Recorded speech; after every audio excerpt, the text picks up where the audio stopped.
आज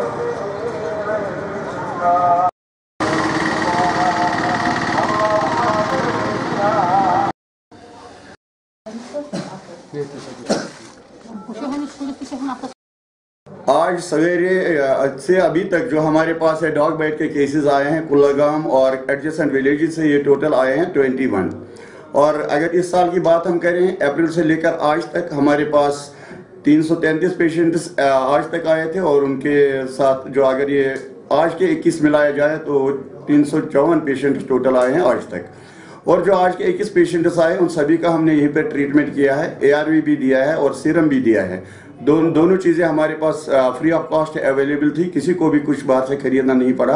बहुत अच्छी तरह से मैनेजमेंट हुआ है इन स्पाइट ऑफ हड़ताल।